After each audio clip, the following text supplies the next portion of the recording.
Wapo wafanyabiashara wasio waaminifu ambao kwa makusudi kabisa hufanya biashara kinyume na taratibu, ikiwemo kutumika na wafanyabiashara wa nchi jirani kununua na kutorosha mifugo yetu kwa siri kwa kutumia vipenyo visivyo rasmi kwenda kwa majirani zetu.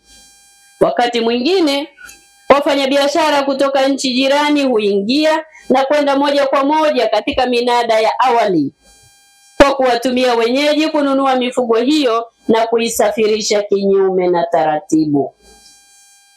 Hivyo ni watake sasa wafanyabiashara ya mifugo nchini, hususan wanaosafirisha mifugo kwenda nje ya nchi, kuzingatia sheria, taratibu na kanuni. Miundombinu imewekezwa. Huna sababu ya kufanya hayo uliyokuwa unayofanya huko nyuma.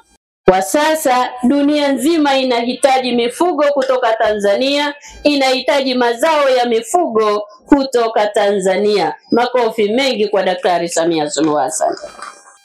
Ndani ya kipindi chake cha miaka 4 hii ambayo amekuwa madarakani, Mheshimiwa Rais wetu ameweza kutujengea minada 51 yenye thamani ya shilingi bilioni 17.5. Haikuwahi kutokea ndani ya historia ya taifa letu. Ameiweza mama, ndani ya kipindi kifupi minada 51 imekamilika. Lakini minada hii tunaona imetuongezea biashara ya mifugo hapa nchini, ambapo thamani ya mifugo yetu iliyouzwa kwenye minada hii iliyojengwa imeongezeka kutoka shilingi trilioni 1.5 mwaka 2021 hadi leo hii.